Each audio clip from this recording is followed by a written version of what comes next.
All vaginas need estrogen. 90-something% of women are going to experience genital urinary symptoms of menopause, vaginal dryness, atrophy, UTIs, bladder issues, a painful intercourse. It messes with our intimacy, our relationships. You need to build your life around movement, not build movement around your life. Hormones are affecting the gut microbiome. They're affecting your immune system, muscle protein synthesis, bone remodeling. They are affecting the brain.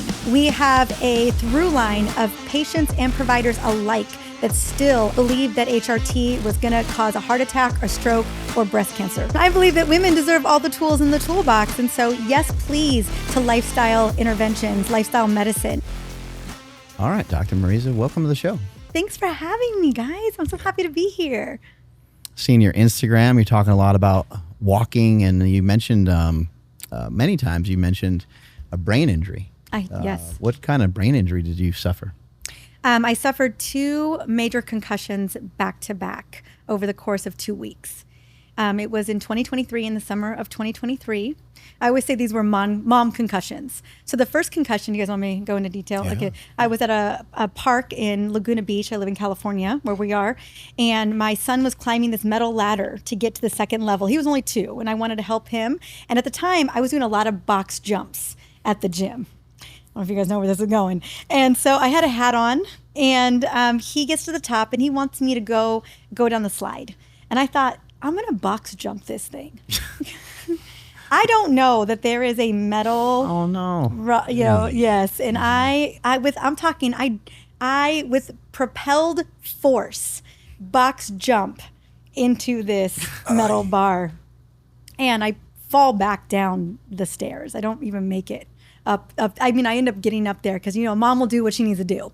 He's still waiting for me. And I'm like seeing stars. And, initially I didn't think, I obviously know the extent of what can happen when you hit your head pretty hard, but I was like, I can power through this. But then a few weeks later, I was playing, and I got with a bunch of kids, and one of the kids headbutts me. I get my nose broken, black, and we're talking black and blue. And I remember everything got blurry. I had 12 consecutive days of migraines. I started to progressively decline. By that 12th day, I couldn't function at all. So we went to the ER, did a CT scan, and was diagnosed with post-concussion syndrome. And then everything started to spiral out for me. I couldn't drive my car anymore for a minute. I wasn't able to get my son ready for school. And I remember there was a moment there where I wondered if I was going to recover, because I felt like there was a bit of a lull, where I even went a couple weeks without actually doing much about this. And I also knew with post-concussion syndrome, you really have a 90-day window to shore up that inflammation and oxidative stress. And so I I worked with actually one of our dear friends, Dr. Gabrielle Lyon's team. One of her doctors worked with Navy SEALs, and he had a concussion protocol that he used on them. I used that concussion protocol. I was in a hyperbaric oxygen for every day for pretty much 60 days. And I was basically in brain treatments 4 hours, 5 hours a day. In the beginning, I couldn't even get myself there. So my husband had to drive me to these appointments. And I remember right into this, again, one day box jumping, next day not anymore. Yeah. And, I wanted to keep moving. I knew movement was such a big part of healing. But the only thing I could really do besides mobility work was walking. And for some reason, there's a lot of research that shows that walking helps to regulate the nervous system. Walking just helped to calm my nervous system at a time where it really felt like it was on fire. And it was also the thing I knew I could do. And so it's for a lot of women who are starting a healing journey, or they've been, undergoing, maybe it's an autoimmune condition, or maybe it's a brain injury, or whatever that may be, where they have more of a chronic issue, any movement is the path through. But walking seems to be one of those low impact things that can make a really big difference in people's healing journey. So that's where I like to start, depending on the person. And that just seems brutal, especially how it progressed so far. And you really feel like the hyperbaric chamber and stuff like that was really beneficial. Did they use any like ketones, or I used was ketones. there a specific I was diet? on a ketogenic diet. Yeah, I was on high dose omegas, taking 9,000 milligrams, so 9 grams a day. I was on high dose. I was on vitamin D, CoQ10, a lot of mitochondrial support. It was a big supplement stack that I was taking. I did a whole podcast episode kind of detailing out what I was doing. I was in a dark room for a month. I basically didn't really, outside of walking. Light and stuff. Yeah, right? light. I was nauseous. I still continue to have migraines. I wasn't able to look at screens. I mean, a lot of my day-to-day shut down for a little bit over 30 days. How is that with being somebody that is like a leader, somebody that is helping a lot of, like, you're helping a lot of people, you're helping like thousands of people, thousands of women go through with menopause and stuff like that. And yeah, I mean, that must have felt terrible to not be able to, that's like your whole life. You're trying to help people, right? Yeah. I mean, I think the biggest thing that was the most impactful was not being able to show up like the mom I wanted to be. I had, I was, up until that point, I was breastfeeding, but because of all the supplements and everything I had to get on, I had to stop that immediately. So I had to stop that. I was co-sleeping with my son up until that point. We had to move him out of the room into his own room with my husband. I had to sleep by myself. I became sleep divorced overnight, very quickly. So being a mom, like the standard at which I operated as a mother, like that was compromised. But then the other thing is in a lot of ways, I mean, the business was able to run without me. My podcast at the time was doing 350,000 downloads per month, went down. I mean, I just couldn't maintain that number, the number of episodes I was doing. We were doing a lot of replays at the time. That's one of my favorite things to do. All of that had to take a back seat, but I had never known how mission critical it was to be healthy in terms of it impacting every single wheel of my life until that moment, where I thought, I don't know, I'm having to negotiate of what I have capacity for. And there were days where I'm like, I have to decide what is the ultimate priority. And it was that I've had a lot of healing journeys, that I've had a lot of moments where I've had to step back and say, okay, health is number one. This is my number one priority. But it wasn't until this post-concussion syndrome where I was like, if I don't get this shored up now, like immediately, like I don't know what the trajectory of my life is going to look like moving forward in terms of my mission, my passion, motherhood, all of it. And so every day I make decisions for my brain. I sleep for my brain. I eat for my brain. Everything is because I still feel some sensitivity there. Yeah. I know a high percentage of our listeners are men. We do have some women listeners too, but I want to contextualize, because I think some guys might be listening and they're like, okay, well, I don't need to listen to this podcast, but I think there's a very important line, because we all have women in our lives that we want to help, or that maybe don't have some of this information, like my mother, right? Yeah, absolutely. So you've told a story about your mother in other podcasts, and I think is very important for people to hear and learn, because maybe they can see their mother in that, and understand that there are things that we're going to be talking about today that we can pass on to people in our lives that can help shift their health in ways that they would have never expected. So I want to know if you could tell that story of how she shifted her health. Absolutely. Well, we all have a mom, right? We wouldn't be here if we didn't have a mom. And I think we all love our mamas in a lot of ways. And I think making sure and ensuring that the women in our lives are taken care of. And that, I always think about, the moms, the glue that hold it all together. And if they're okay, everyone's okay. Mm-hmm. And so my mom, she was a single mom. This woman was a freight train. Like she could kick butt, take names. There was nothing that could stop her. Mm-hmm. She was an unstoppable force. I remember growing up and she'd have these heels and she had this walk. She was going somewhere. And so that's called the mom walk. In my house, that's what that's called. Yeah, the mom walk. My daughter always makes fun of my wife. She's like, do you have to walk that way? Like, especially around the school and everything. She's like, I'm on a mission. I got shit to do. Need to let people know. Okay, let them know you're here. And so that was my mom. I could hear the keys, and she was a gorgeous woman as well, but also surviving, but still did it. Like, was able to do it. She gets into perimenopause. In those first couple of years, again, some low energy, low stress tolerance, very much around the narrative of women suffer. Like that maybe life is adding up, motherhood is adding up, and a lot of it was just blown off. oh, you're working too much, and probably true, but too much stress or too much mom stuff. My sister was going through some pretty big things at the time. And so a lot of those symptoms were gaslit. They were just ignored. And even by us, even by me and my mother, my mom's like, I'm fine, I got this. It's so much that stoic way of how moms operate in a lot of ways. But then she got into her late 40s and things got significantly worse. We're talking crime scene periods and weight resistance. And this woman had been working out my entire life. She was very much a role model for being physically active. But all of a sudden, I'll never forget, I lived in the Bay Area back in the day in Oakland, California. And there's this race in San Francisco called the Beta Breakers. And it's a fun race. It's basically all across all of San Francisco. And I remember I was training with this race for my mom. And I remember training so that I could be at her level for this run. And I was very prideful, and I just knew my mom was going to run this race with me, right? And it's up and down hill. San Francisco's hilly, but I was like, we got this.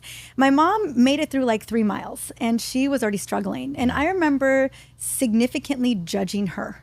I was like, who is this woman? Like, this isn't my mother.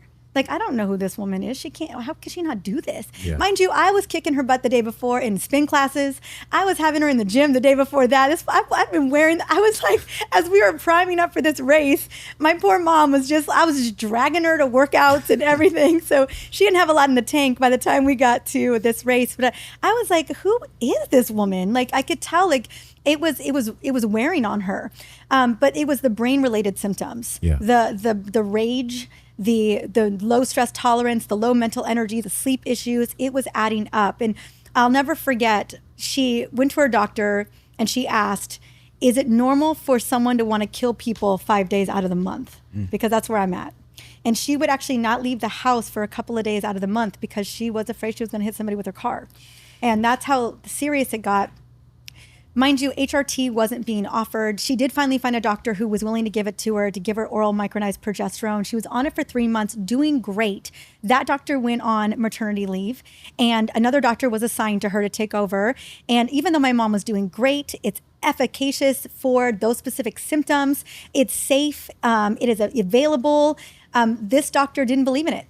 She's like, it's not indicated as far as I'm concerned. And so I do SSRIs. So that doctor took her off of something that was helping her safely.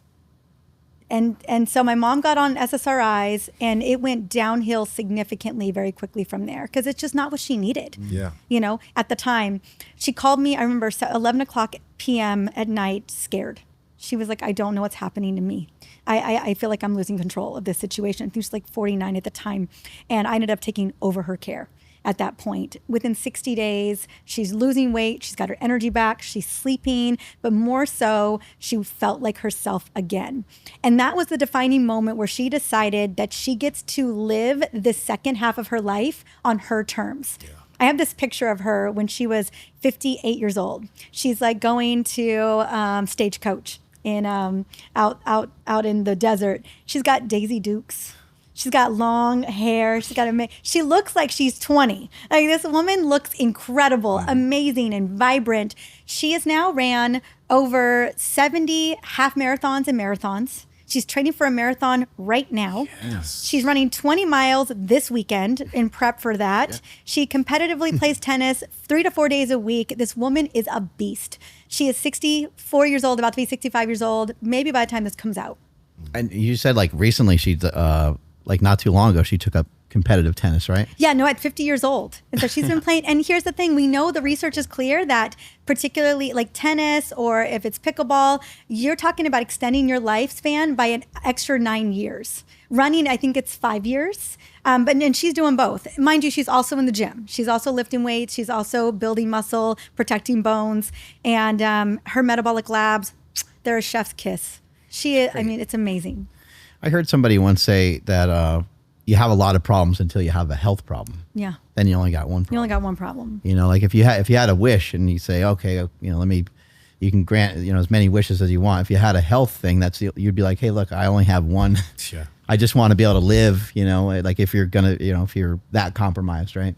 And that's exactly what that felt like for me when I was recovering from that brain injury. I was like, if I want to be the person that I not only want to be, but I need to be, not only for my son, but for my community, for the work that I do in the world, for all the women that I get to show up and serve. Like, this is a narrow focus. And I will tell you, in a lot of ways, it's a selfish focus. When you're, I mean, whether it's an injury or it's a health issue, because that's the only area that you're able to put your energy and time. And so, you know, from a preventative standpoint, so much of what I talk about, whether it's my books or on social or my programs, like, how do we shore up our health? How do we protect our future health outcomes so that we're not spending the majority of our life in all of our income heading to doctor's offices, that we're spending it with the people that we want to be spending it with, doing the things that we love. What is happening to women? Like, what, you know, it seems like menopause is like a huge thing amongst, you know, my wife and a lot of her friends are talking about it. And, you know, my wife seems to be doing fine for now, I guess. Hopefully that continues. But a lot of her friends are just like, it's like they just get like hit by a truck and they're totally fine. Their health is normal. And these are all women that work out. Most of them have figured out, you know, ways to, you know, make exercise part of their life. Some of them swim, some of them lift weights, some of them do a combination of both. None of them are overweight. They all look great, especially like considering the fact that they're 10 years older than I am. You know, 10 years older than my wife. My wife's 50. She'll probably not like me saying that, but she's late perimenopause. She may not even be in menopause yet. Yeah, yeah, and you know, like, what I guess, like, what's going on? Yeah, what's going on? And you know, it's just celebrating all these women that you know that are moving their bodies, because I will say that movement is one of the best ways to mitigate symptoms. And I know this is your audience, this is your community right here. So keep at it. Like, not that you needed my permission, but just keep moving. Keep moving. But you have to understand that these hormones, this isn't bikini medicine. Women are not small men, right? And when we talk about bikini medicine, we're talking about, like, you know, just the boobs and the uterus and the ovaries. Like, we're talking about a whole body recalibration.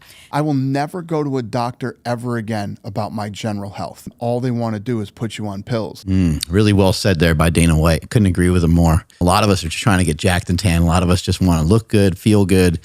And a lot of the symptoms that we might acquire as we get older, some of the things that we might have, high cholesterol or these various things, it's amazing to have somebody looking at your blood work as you're going through the process, as you're trying to become a better athlete, somebody that knows what they're doing. They can look at your cholesterol, they can look at the various markers that you have, and they can kind of see where you're at, and they can help guide you through that. And there's a few aspects too where it's like, yes, I mean, no shade to doctors, but a lot of times they do want to just stick you on medication. A lot of times there is supplementation that can help with this.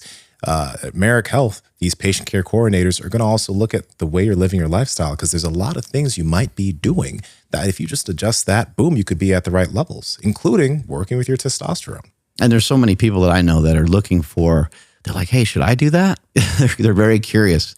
And they think that testosterone is going to all of a sudden kind of turn them into the Hulk. But that's not really what happens. It can be something that can be really great for your health, because you can just basically live your life a little stronger, just like you were maybe in your 20s and 30s.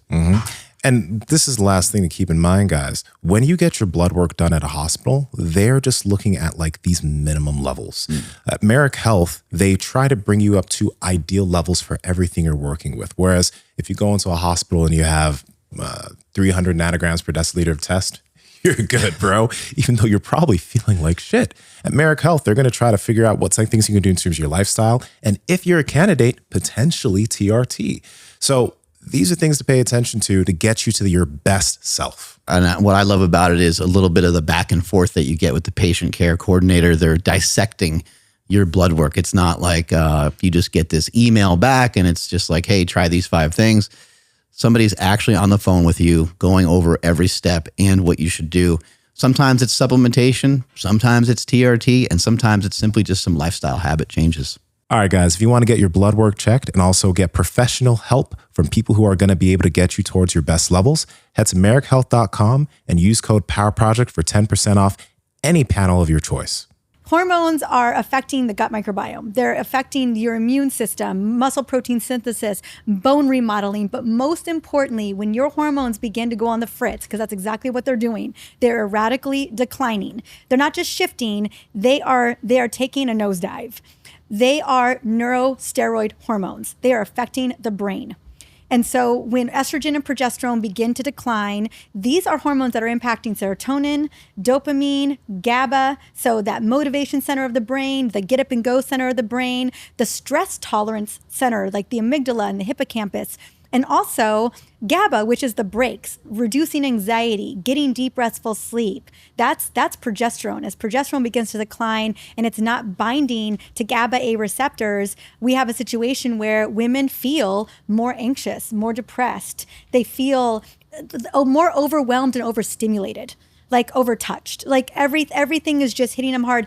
I always liken it to, women are great multitaskers. They can manage the 100 tabs, effortlessly for a long time. And then all of a sudden, they're not able to. That executive function begins to falter.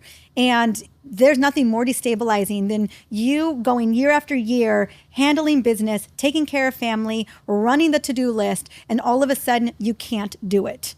And it's like, is this early dementia? Like, what is this? And then add in the mood swings and the low stress tolerance. The load doesn't change, but the brain does. We're talking about 25% less energy metabolism, so the brain is not leveraging glucose the way that it used to.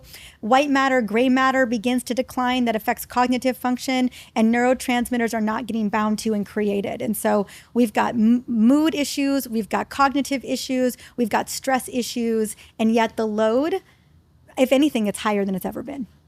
Yeah. I know you've tapped onto the things that you can do on your own when it comes to these things, but we're going to definitely get to that. But I definitely want to understand when one does have to go to a hospital at some point, and they have to interact with a doctor like your mother did. Is it still a problem is it still difficult for women to go to the doctor to get what they need? And if it is, how do they navigate that so that they can get what they need and they're not just plopped on some SSRIs or given the typical standard level of care? I love this question because this is, yes, absolutely, they're being dismissed and gaslit. It's easy for us to just say, again, it's just stress, it's just old age, it's just midlife. It's just how it is. Although even men, it's a different level of care. Like you come in with kind of symptoms of low testosterone therapy, right? We're going to hook you up. It's a $2.4 billion business, I think. Testosterone therapy. It's growing, yeah.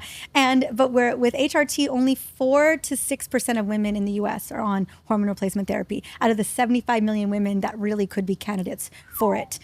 So I always tell women, treat that doctor's appointment like it's your most important appointment. Like you are going into a business meeting. Take your papers, take the labs that you want, take your biggest symptoms, connect those symptoms to how it's impacting your life. When you can show the doctor that your work is being affected, your relationships are being affected, you're not able to function the way that you used to, they really have to listen. And have it on paper, because so often when you're getting pummeled with questions or they have their own agenda, it can be easy to be thrown off. And then point blank say, hey, do you take care of women in perimenopause and menopause? Do you feel comfortable, taking care of me? Because I think that's what I'm going through. And if you get an answer of like, oh, well, and a lot of doctors don't. They don't have, the only 20% or 31% now, it just got updated, 31% of OB-GYNs have any level of menopausal care. Most doctors and residents will tell you they've had little to no education on menopause or perimenopausal care. We've just kept missing the boat on how to take care of a very big portion of our population. So that would be with the thing. And also ask, hey, are you prescribing hormone replacement therapy? And if they're not, we got to find someone who will. And the place to go to is your nearest compounding pharmacist, because they're compounding testosterone, they're compounding estrogen. Now, can you get FDA approved estrogen, progesterone? Yeah, absolutely, but they're going to know who's prescribing all of it. They're going to be able to give you a list of providers who you can go to and actually get what you need. So you go to a compounding pharmacy, do you give them your numbers and they then prescribe you what you specifically need for you, or do you still have to go through the rigmarole? Yeah, you still got to go through. You got to go back. Yeah. And go to that doctor. Hopefully they're looking at labs. It's complicated a little bit because you can't necessarily just go to a pharmacy. No. You have to go. In Mexico, you could. Yeah. Right. You have to go to a doctor that will prescribe it, Prescribed. and then you Absolutely. can use a company like Merrick Health, or Yes. there's other organizations out there that you can go to. But And there's telemedicine companies right now like My Alloy or MIDI Health or Joy Wellness. These can be a bit more cookie cutter, as you can imagine with telemedicine companies, so especially with the ones that are churning. Yeah. So you really do have to advocate for yourself with those, but it's a starting place. Often you're going to get the standard kind of lower dose patch. how would how would someone know what to avoid? Because there's a lot of influencers Oh gosh, yes. talking, and they're like, hey, this peptide, that peptide, take this, take copper, take BPC 157. It's like, well, shit, man, I don't know. And I'm sure if I don't know, I'm sure other people maybe even know less on some of these topics, because it's hard to keep up on the peptide community. So what should people maybe be just really paying attention to? Do you want them to just go to I hate to say regular doctor, but how do they handle this? Because the regular doctor, as you're saying, a lot of them don't know. I would right? say it's like trying to get milk from a hardware store. Yeah. You're not going Yeah. to go and get it there.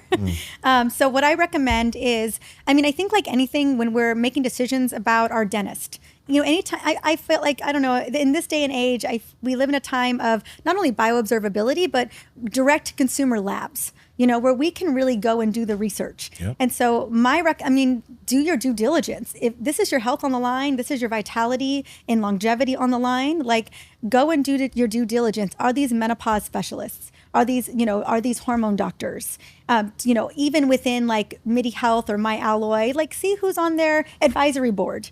See how well what's their reputation, what are their reviews. Again, there's a lot of companies out there that I think are very reputable, have high integrity, and are readily available to a lot of people. Are there any, long time ago, and I think this is still something that is, people are realizing it's a myth. People like Dr. Gabrielle Line, yourself, are talking about the benefits of strength training. It's not going to make you overly bulky or anything like that. But on the HRT side of things, are there any types of beliefs about HRT that you hear women have? Do they think it's going to make their voice deeper? Or, are there myths that Absolutely. you can kind of help us figure out? Absolutely. So I want to just highlight the Women's Health Initiative, which was the landmark study, one of the biggest studies ever done in the U.S. on women, that kicked off in the mid-90s, halted 2002, the big halt where the big headlines where estrogen caused cancer. Oh, yeah. Oh, yeah. And right before then, HRT, particularly Premarin, so conjugated equine estrogen, was the #1 prescribed medication in the country. Okay. So I think it was about 44 to 45% of women were on HRT leading into that study. And then almost overnight, women, I think we dropped down to less than 10%. Yeah. And there's so much that we got wrong about this study. The three major areas, one, these are synthetic hormones. So conjugated equine estrogen, and then we use a progestin, a synthetic progesterone. And it was actually the synthetic progesterone and synthetic estrogen arm that was the relative risk of breast cancer. Mind you, it was 1 in 1,000 cases. It was one extra case in 1,000. That's all it was. But when we looked at the absolute risk, it looked like a 25% increase, and it was not. So the headlines blew it up. It was all over the media. Women and doctors alike were like, we have to pull women off of these medications immediately. Mind you, the long-term research 22 years later, come to find out it was the progestin that was the issue. It wasn't even, so we learned women who were put on these medications, we wanted to look at cardiovascular risk, cancer risk, bone risk. So we had women that were in their 60s and 70s. The average age was 65 years old. These are women who've been out of menopause for well over a decade.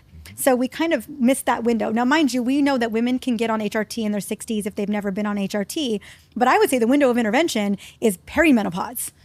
20, let's roll it back to 40. You start having symptoms in your 40s, we should be having the conversation. We shouldn't be waiting till you're experiencing osteopenia and you've got pretty severe blood markers. So women were diabetic, they had obesity. They were insulin resistant. So they had a lot of these comorbidities before they were even put on this synthetic HRT medication. The other thing we learned is that oral prescriptions can mess, it's called first pass through the liver and the gut, that can also increase clotting factor. So there were these things that we learned a lot about with the Women's Health Initiative, that we were like, okay, lessons learned. Maybe we don't start women with diabetes and cardiovascular disease on synthetic HRT at 70 years old or even 65 years old.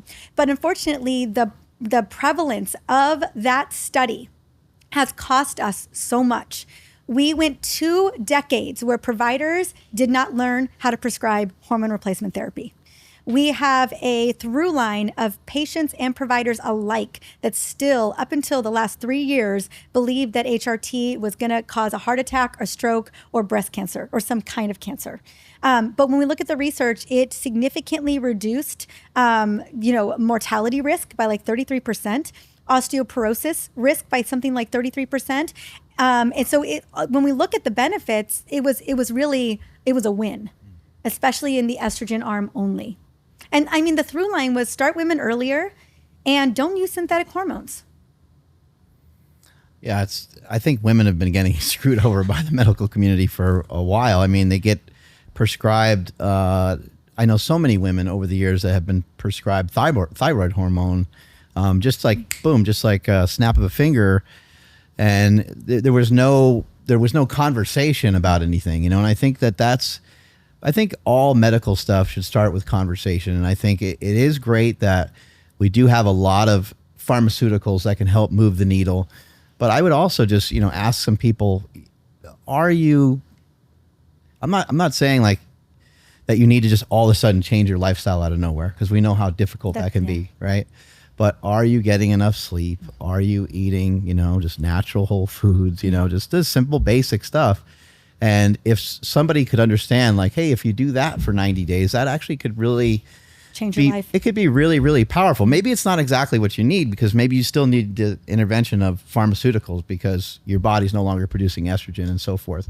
And so there's always the possibility that you do need extra. But man, it's like there's some basics out there, some exercise and some good nutrition that could really help. Mark, it's a yes and. It's a yeah. I believe that I believe all of us deserve all the tools in the toolbox. But I always say I serve everybody by serving women. And I believe that women deserve all the tools in the toolbox. And so, yes, please, to lifestyle interventions, lifestyle medicine, and let's have a conversation about the possibility of HRT if it would be supportive, which for many women it is. We were talking earlier how I said all vaginas need estrogen. Like 90-something% of women are going to experience genital urinary symptoms of menopause, vaginal dryness, atrophy, UTIs, bladder issues, painful intercourse. It messes with our intimacy, our relationships. And so I want these to be democratized and available to women so that they have the options to do what is best for their bodies with support. And you're right, it's all about the conversation. I'm curious about this. Your husband, during that time how did you maybe have to help him understand how to be better during that point in time? Or maybe he was already great, but there are probably a lot of guys that have a wife or a girlfriend that might be going through this right now, and they don't know what the hell's going on, and they don't know how to be helpful. So what would your advice be there? I love this question. Part of this perimenopause journey for me. Yes. Dun, dun, dun, dun, dun, dun, dun. Well, and we have a little person we have a 4-year-old little boy. And he is everyone talks about how they would love to come back as Kingston in another life. I saw him helping you open the books and stuff, right? Yeah, he's a big helper. But we've got Legoland passes and San Diego Zoo passes. There he is lifting up. I didn't even tell him to do that right there. He just he's like plugging it for you. Yeah, right away. He turns to the camera. What to do. Yeah, that's great. I was like, we didn't. It was so funny because he wanted to cut the box open, and now I'm like, okay, now he's gonna we got a box cutter over here. Right. It was a whole thing. But he was really sweet, and so the through line in terms of us being parents, I have chronic migraines, particularly in perimenopause, and there are days I wake up with them. And there are days where I'm always like, is this a migraine day? Like, what is it? And so I am always communicating with my husband. about where I'm at in my journey, what I've got capacity for.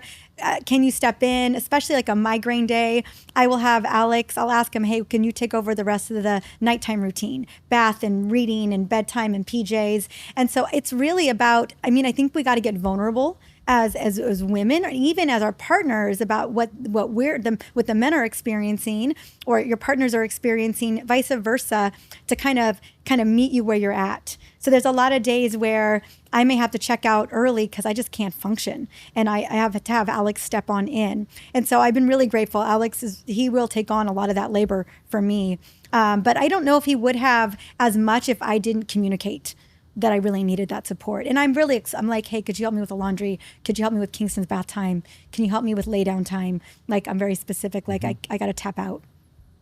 Yeah, obviously, it can be very difficult to be in those situations.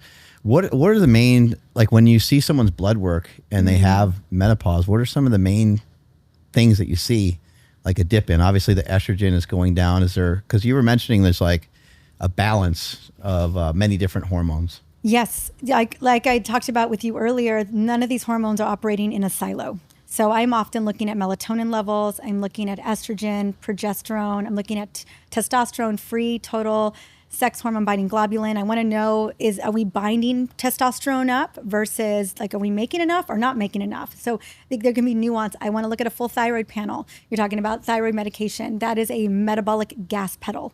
And a lot of times low thyroid function looks a lot like perimenopause and menopause. So I want to see what's going on there. But more importantly, I'm interested in your cellular energy, in your cardio-metabolic health. So I want to see what's a lipid profile, including more advanced lipids like ApoB and lipoprotein a. I want to know what your triglyceride to HDL ratio is. Is it close to 1 or is it moving past 2? So I'm looking at what's going to happen, 10, 20 years down the road based on these labs. I want to look at what your inflammatory markers are doing, your blood markers. I want to, in terms of your blood sugar markers. So I'm looking at fasting blood sugar, fasting insulin, hemoglobin A1C, and taking all of that into consideration. So I'm looking at hormones, metabolic labs, ferritin and iron. So looking at your energy from that perspective, because anemia is a big thing in menopause as well. And I'm also looking at inflammation. So I'm taking all of this into consideration, along with your symptoms and what are your goals. That's how I build a protocol. It's a little confusing in some ways, because I think many women for many years have been just trying to be skinny, right? I know. And you need like a different strategy when you're in this kind of position. Although some women may need to lose weight, like losing weight might be super beneficial, as we talked about when we were doing our workout. Just somebody losing 20 pounds, and not in all cases, but in a lot of cases, that could be really helpful. Again, it gets to be confusing, because then you're like, well, do I get on some strict diet? And being on some strict diet where you're not consuming enough calories probably is a horrible place to start when you're talking about having some of these conditions, right? And it's not sustainable. I think it's important how I think about it again. And I get the weight, nothing more frustrating than doing the things you've been doing for 10, 15, 20 years, and they worked. Me too. I would, if I put on a little bit of weight because I was on vacation, I could get back in the gym, hop on that Stairmaster, a couple of 30 extra minutes a day, calorie restrict a little bit, and then you back where I was, and so I think, a lot of that, a lot of women like myself in 40s and 50s, this is what we grew up knowing, like, oh, we're just training to be thinner. We're training to lose that weight. And we need a different way of thinking about this. We need a reframe, because in midlife, or even in our 20s and our 30s, it was never about that. It was about being resilient. Maybe almost more like a recomp, like a bodybuilder. Yeah. Right? Yes, I want to gain muscle. Yes, and lose fat. Right. So you want to gain, we want strength, we want resilience. I want good, optimal cardiometabolic health. I want to keep you away from that heart attack and stroke. Those are the things that I'm going for. But also, I get the desire of wanting to lose weight and say, I don't want to gain a bunch of weight in perimenopause and menopause. I have no desire for that. I know it's not healthy for me. I know it's driving inflammation. But also, it's not how I want to feel. And so I think we got to build something that's very sustainable. Protein's got to be number one. But we also, again, the substrate only goes so far. We need to actually do something with that substrate. which is be in the gym, lift weights, whether it's progressive overload or you're lifting heavy to failure, whatever that looks like for you. We need you building that muscle, protecting that metabolic sink. And if you're trying to train like this and you're trying to eat better, if your hormones are out of whack, it just makes things harder. And I know that sometimes there's some people like in our field, of nutrition and things like that, and they'll say, oh, it's all bullshit. Like if you're just in a calorie deficit, like you're going to lose weight. But it does get to be more complicated. If you're trying to recomp, you're trying to build muscle, somebody's giving you this message, hey, you got to get in the gym. So you're like, okay, I'm going to start to get to the gym. And you are starting to eat, more protein, and you're trying to do some of these things. It's just going to be much more difficult. It's going to feel like an uphill battle if your hormones aren't heading at least in the right direction. Absolutely. It drives me nuts when I see, people saying that, oh, it's just you need to be more disciplined. You need to be working out harder. You need to be eating less. And no, hormones are playing a major role. We know that with estrogen declining, we're going to see muscle loss is happening already. But with estrogen declining, we're going to see building muscle harder. We're going to be losing muscle or losing bone as well. We lose up to 20% of bone by early menopause. We're talking early 50s. That's playing a role. Also, we know that estrogen is messing with our insulin sensitivity. Insulin resistance is a root cause for weight resistance. And we also know that estrogen is driving body fat, recomposition. And so where we were more estrogenic, it would be hips, butts, and thighs. Now it's moving to visceral belly fat. That becomes its own danger zone. Right now we're talking about inflammatory fat, very dangerous fat that drives further insulin resistance. And so, there's a bigger uphill climb. This is the reason why I say that perimenopause, most importantly, is the metabolic window of opportunity. Because by the time we get into menopause, and not to say that there isn't things that we can do, we absolutely can, but it just gets harder. I first started hearing about transcriptions from Thomas DeLauer. Yep. And, Thomas is somebody, it's an animal with working out. You got a chance to work out with him. I worked out with him. And he's kind of always on the front lines of finding out about these new companies that have cool things. But I didn't really realize that Transcriptions was the first company to put out Methylene Blue. And now look at Methylene Blue. It's so popular. It's everywhere. It's one of those things. If you guys listen to this podcast, I'm very iffy with the supplements that I take. Because there's a lot of shady stuff out there. You got to be careful. The great thing about Transcriptions is that when people want to get Methylene Blue, usually they'll go on Amazon, they're going on these other sites. It's not third-party testing. It's not dosed. A lot of people end up with toxicity from the blue that they get because there's no testing of it.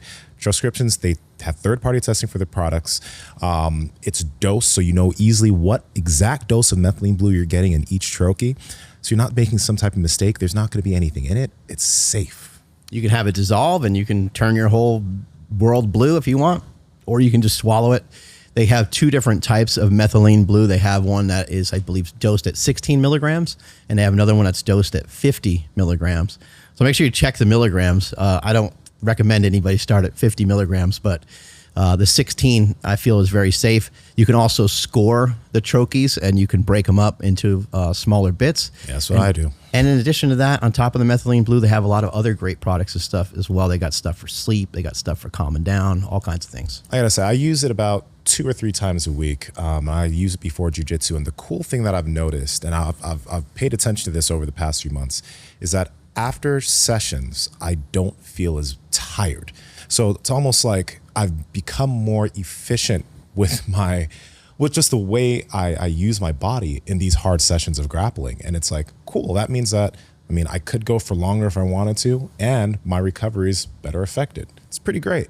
I know Dr. Scott Schur, we had him on the podcast, and he talked quite a bit about how he recommends Methylene Blue to a lot of the athletes that he works with. Yeah. And they're seeing some profound impacts. And one of the things I've heard about it is that it can enhance red light. So those of you doing red light therapy, or those of you that have some opportunities to get out into some good sunlight, it might be a good idea to try some Methylene Blue before you go out on your walk or run outside or whatever activity it is that you're going to do outside. And this stuff is great, but please, first off, they have that stuff for staying calm. They have stuff for sleep. But remember, this stuff isn't a substitution for sleep. This isn't a substitution for taking care of your nutrition. This is supposed to be an add-on to all the things that we already should be doing, and it's going to make things so much better if you're doing everything else too. And I think this is just a little different too than just adding some magnesium to your diet. I think this is a little different than, treat these things appropriately. Make sure you do some of your own research. But if you're taking medications, SSRIs, you better talk to your doctor first. Don't be popping these things. And if you're taking any medications at all, it'd be good to double, triple, quadruple check and make sure that you're safe.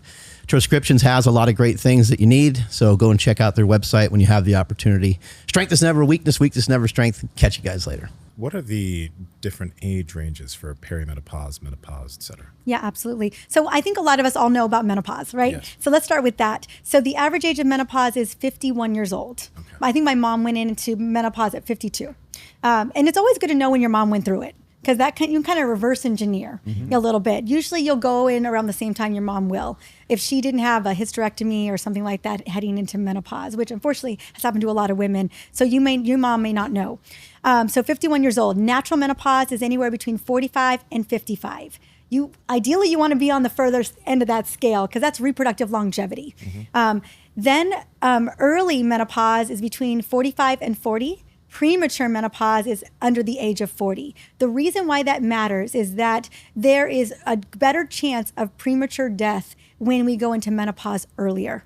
Or we see an increase in chronic conditions like cardiovascular disease, diabetes, cancer, dementia, when we are losing hormones sooner than we were supposed to. So the standard of care there is always going to be hormone replacement therapy.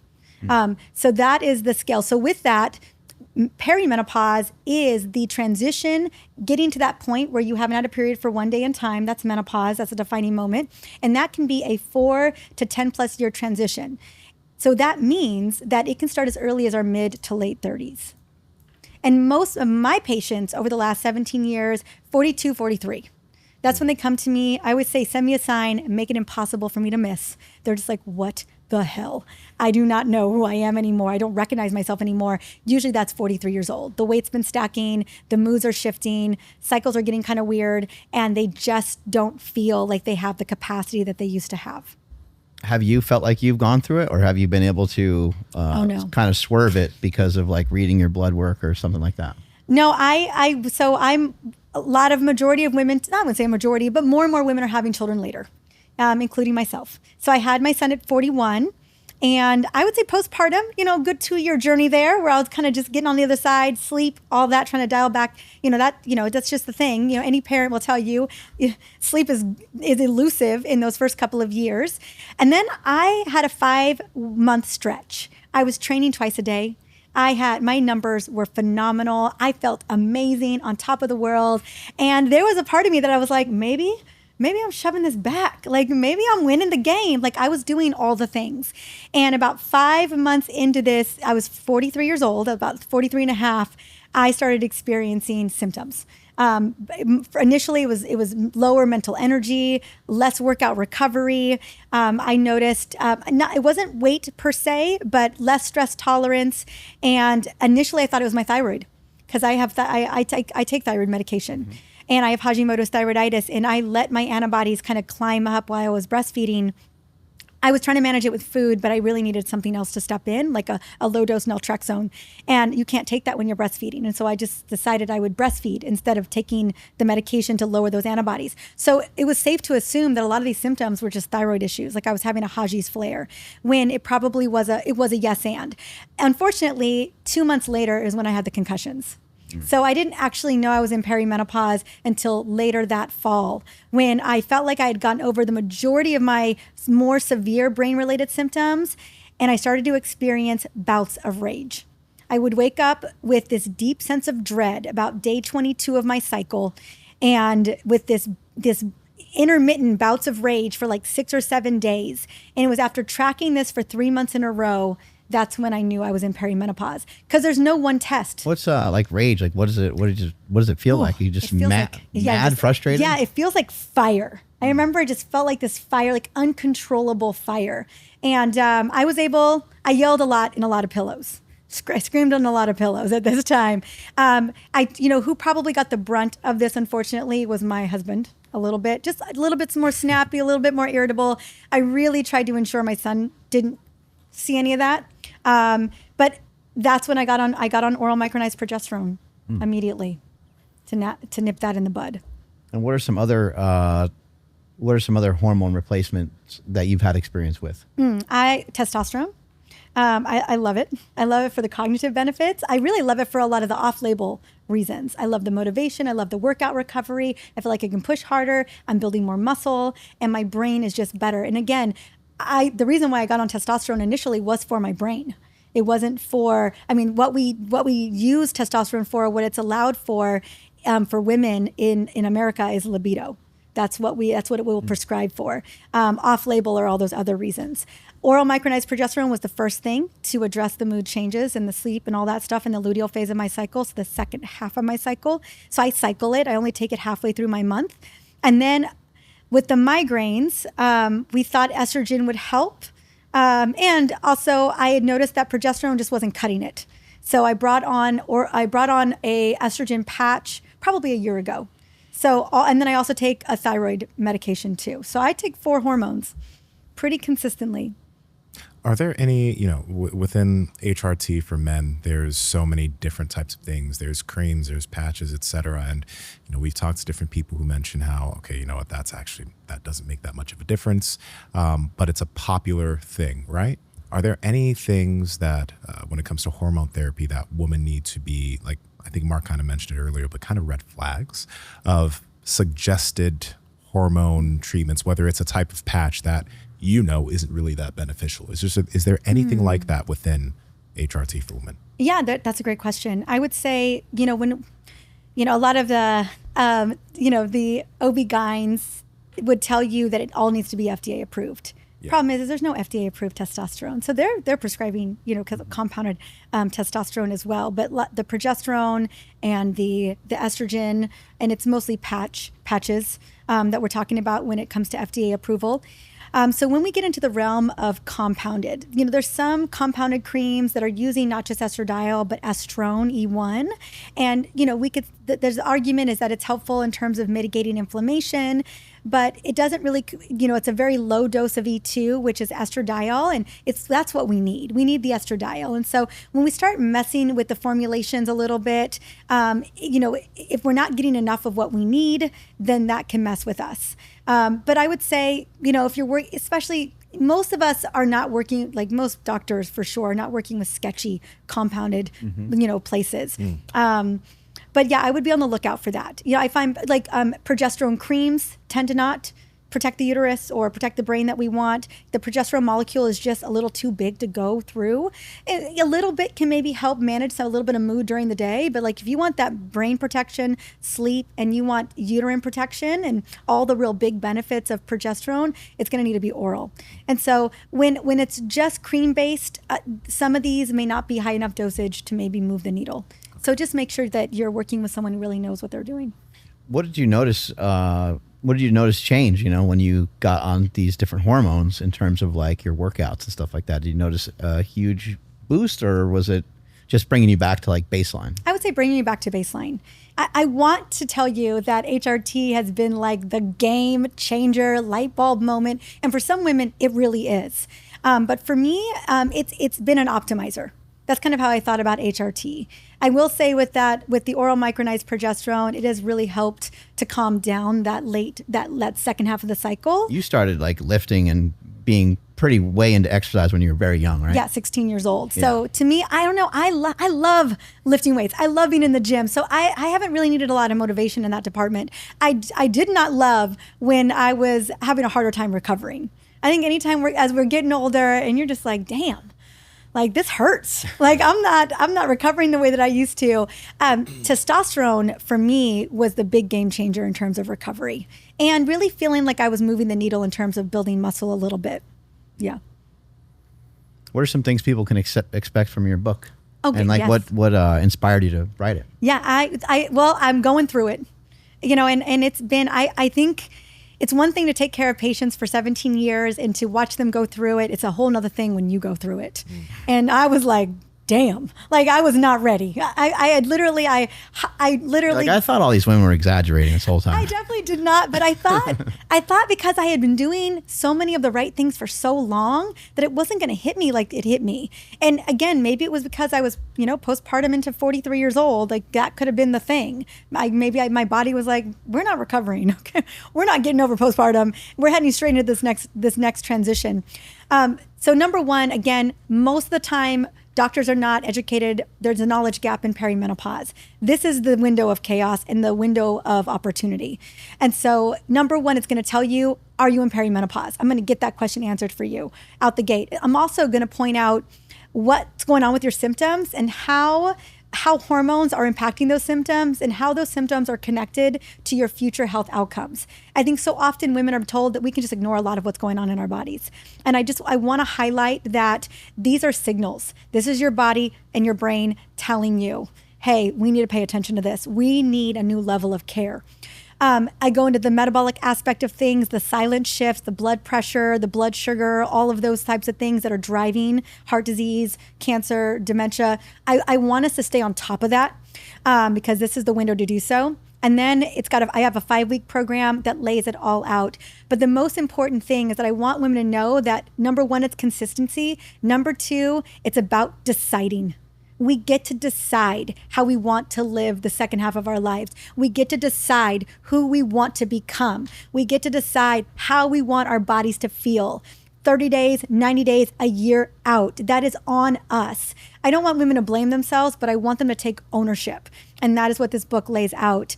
My mother decided that she was going to train different, that she was going to work out different, that she was going to have a body that thrived. And my God, it is paid off. That woman is an inspiration.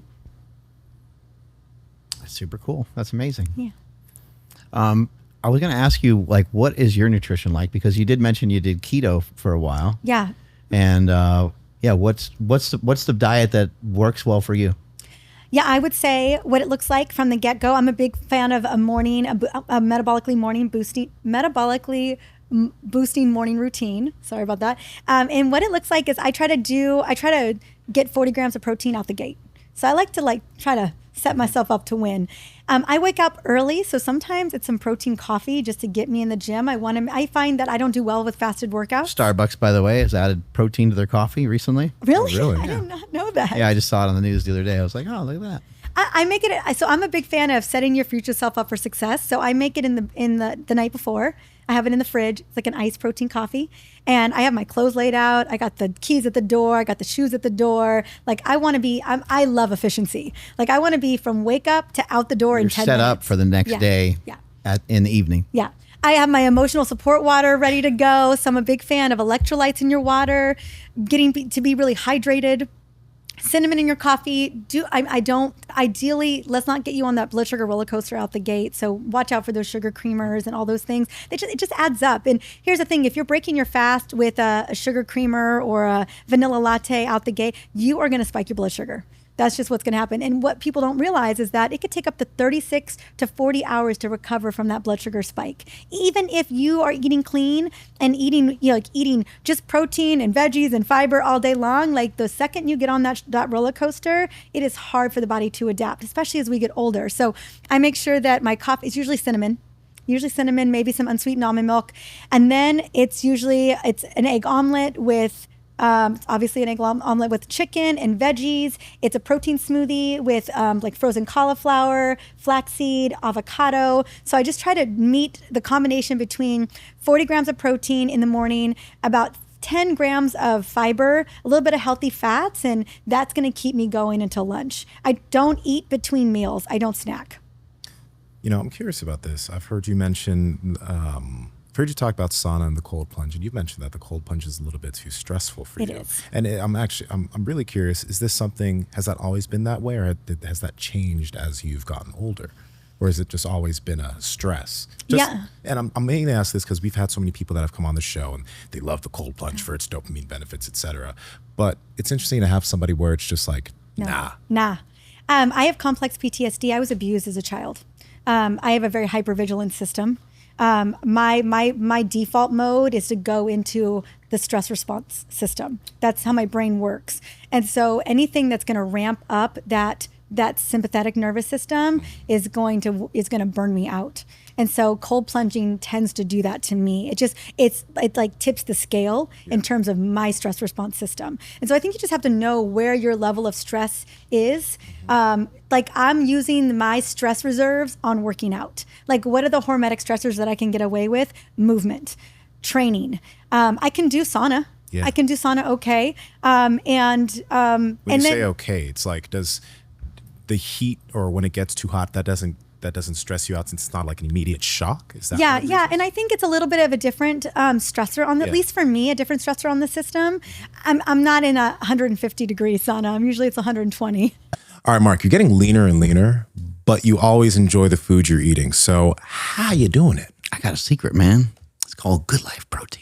Okay, tell me about that. I've been doing some Good Life Protein. You know, we've been talking on the show for a really long time of certified Piedmontese beef, and you can get that under the umbrella of Good Life Proteins, which also has chicken breast, chicken thighs, sausage, shrimp, scallops, all kinds of different fish, salmon, tilapia. The website has nearly any kind of meat that you can think of. Lamb is another one that comes to mind. And so I've been utilizing and kind of using some different strategy, kind of depending on the way that I'm eating. So if I'm doing a keto diet, I'll eat more fat, and that's where I might get the sausage, and I might get their 80-20 grass-fed, grass-finished ground beef. I might get bacon. And there's other days where I kind of do a little bit more bodybuilder style, where the fat is, might be like 40 grams or something like that. And then I'll have some of the leaner cuts of the certified Piedmontese beef. This is one of the reasons why neither of us find it hard to stay in shape, because we're always enjoying the food we're eating. And protein, you talk about protein, leverage it all the time. It's satiating and helps you feel full. I look forward to every meal. And I can surf and turf, I could cook up some, chicken thighs or something like that and have some shrimp with it, or I could have some steak. I would say, the steak, it keeps going back and forth for me on my favorites. So it's hard for me to lock one down, but I really love the bavette steaks. Yeah. And then I also love the ribeyes as well. You can't go wrong with the ribeyes. So guys, if you guys want to get your hands on some really good meat, you can head to goodlifeproteins.com and use code POWER for 20% off any purchases made on the website, or you can use code POWERPROJECT to get an extra 5% off if you subscribe and save to any meats that are a recurring purchase. This is the best meat in the world. Okay. So like I'm not, and I usually like to get in like when it's around 95, I like to warm up to it a little bit, All right. And I'm usually in there for 20 to 30 minutes, but like my migraine days, it's a no-go. Yeah. And I have migraines 2 to 3 times a week. So it's always kind of like a, so I'm really mindful. I build a lot of practices in to send safety signals to my brain. One of my favorite mantras is nothing is wrong. Nothing is wrong, because I'm constantly looking for the things that are wrong. I'm constantly running the list. And so I think if you're finding yourself feeling like overstressed, you're not recovering from those cold plunges, you're like even HIIT workouts. Like, when I was doing consistent amount of HIIT workouts, I was burning out on the other side. Like I had nothing in the tank left. So I can get away with 1 or 2 HIIT training sessions a week, and that's about where I'm maxed. Yeah. I think that's really important, by the way, just because when you're really fitness minded, a lot of times people try to bulldoze through things. More is more. And even if they're getting the signals that this might not be for you, they hear people like us say that we love cold plunging and they don't stop cold plunging, Yeah, even when their body's telling them. Yeah. Right? Yeah. I've overtrained so many times. I bet you guys have been there too. I don't know. Yeah. And I have, when I talked about those breaks I've had to take, it's when I've overtrained, to the point where I was putting on weight, to the point where cortisol was out of control. And I have no desire to go back there. I want to be able, I'm in the long haul. It's about sustainability at this point for me. Also, it's about showing up for the people that matter most to me. So I have a lot of checks and balances in place to make sure that I'm the kind of mom I want to be, that I'm the kind of practitioner I want to be, that I'm showing up with the energy that I want. And I've burned out so many times on so many things that I just kind of know my guardrails. So let's say you're at the grocery store and someone behind you says, "Hey, you look great. I want to be jacked like you." Like, What do I got to do? What do you just hit him with this book now? You just Yeah, I hit him with the book. I have got. I'm glad you wrote a book about it, because it's sometimes when someone asks you a question, it's like, man, it's such a long story. You know, know, if they actually ask you something very specific, then it's a lot easier to answer, right? But if they're like, man, how do I get in shape, or what's the best? And then you kind of recognize that different people are at different stages in their life, and some people they just have never even really looked at a food label before. No. Some people don't know that like milk has sugar in it. Like they've never No. gone down that path before. They weren't educated on it. Yeah, we were just at the grocery store. I did a little video on this a couple days ago. We ran out of water. We were out going to a pumpkin patch, and I'm not gonna lie, I'm No emotional support water. I mean, my son, man, that child drinks water like it's his job. And he loves his, we had him at a farm camp earlier this summer, and they were refilling his water with some like tap water. And he came home and he was like, Mom, I don't know what they're putting in my water, but it's nasty. And I was like, okay, good to know. We got to send you with a second water bottle to school. And so you should see the amount of water I pack for family trips. And we were running out. So I run into this grocery store again. We're not in a food desert. This is a nice town that we're in. I'm not going to call it the town or any of that, or the store. And I'm looking for water. You ever been in a grocery store and you're just like, I don't even know where any of this is? Right. And I'm going down aisle after aisle after aisle, and I'm looking down, and every aisle, it's hundreds of ultra-processed foods. I mean, by the 8th aisle, I haven't found the water yet, and I'm just feeling overwhelmed. And I'm thinking, how do we navigate this? There's families and moms in this store right now who are just trying to feed their kids. They're trying to feed their families. And I'm like, it feels like a lost battle trying to navigate this situation. But mind you, I found the water aisle. It's past the Powerades. It's past the blue and red and water, subs. I don't even know what that stuff is before I even get to the water. And I thought, man, like, this makes it so hard. The marketing, the addictiveness of so many of these things, and what has been the through line of every book I've ever written. It's really like, it's got to be whole foods. It's got to be single ingredient foods as much as possible. Even in the perimeter of this store, I was concerned, because I always say shop the perimeter. Yeah, they destroyed that. They put a bunch of junk out there too. So it's not the same. And so in the book, I give you over 75 recipes to make it easy, so that you are not only hitting your macros in a meaningful way, but also the micronutrients. You're feeding your gut microbiome. You're supporting that cellular information. I always think of food as being molecular information. But also the question I always ask, and I always tell people, ask yourself, is this what I want to fuel my future brain with? This is what I want my future brain to be filled with. And that's how I make decisions for myself and my family. And the recipes are there. The meal plan is there. Exercise snacks. And I'm not talking real snacks. I'm talking about bursts of HIIT training, 3 to 5 minutes. You're not allowed any snacks. No snacks. So that you're building in movement. I think if there's one thing I want to leave everybody with, and I think your audience is already doing this, but it's, you need to build your life around movement, not build movement around your life. Strength is never weakness. Weakness is never strength. Catch you guys later. Bye.